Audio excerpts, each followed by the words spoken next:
deadly riots over the government's plan to avoid defaulting on its loans. Is that the unemployment keeps rising, and it has to keep rising just because you have an excess supply of goods, which is this is all borrowed money that our and that kids debt is owned by banks in other countries. Including right here at home. In the form of a convenient personal loan.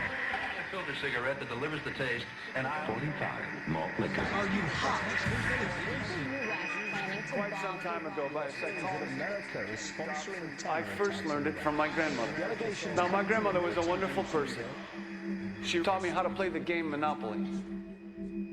She understood that the name of the game is to acquire. She would accumulate everything she could, and eventually she became the master of the board. And then she would always say the same thing to me. She'd look at me and she'd say, "One day, you'll learn to play the game." One summer, I played Monopoly almost every day, all day long. And that summer, I learned to play the game. I came to understand the only way to win is to make a total commitment to acquisition. I came to understand that money and possessions, that's the way that you keep score. And by the end of that summer, I was more ruthless than my grandmother. I was ready to bend the rules if I had to win that game. And I sat down with her to play that fall. I took everything she had. I watched her give her last dollar and quit in utter defeat. And then she had one more thing to teach me. Then she said, "Now it all goes back in the box."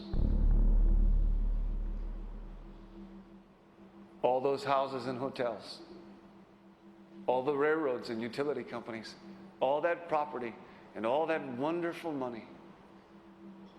Now it all goes back in the box. None of it was really yours. You got all heated up about it for a while. But it was around a long time before you sat down at the board.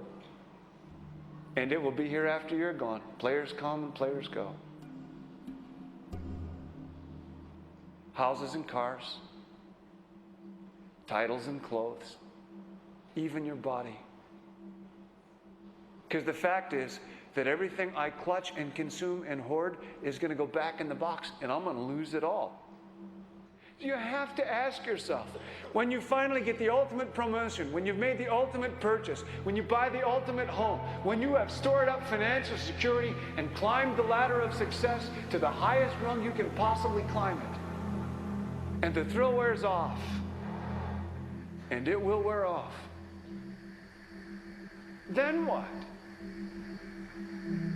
How far do you have to walk down that road before you see where it leads? Surely you understand, it'll never be enough. So you have to ask yourself the question, what matters?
was a young man growing up in New York City, I refused to pledge allegiance to the flag.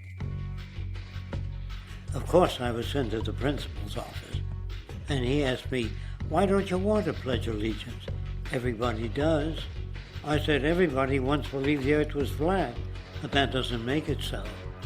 I explained that America owed everything it has to other cultures and other nations, and that I would rather pledge allegiance to the earth and everyone on it. Needless to say, it wasn't long before I left school entirely, and I set up a lab in my bedroom. There I began to learn about science and nature. I realized then that the universe is governed by laws, and that the human being, along with society itself, was not exempt from these laws.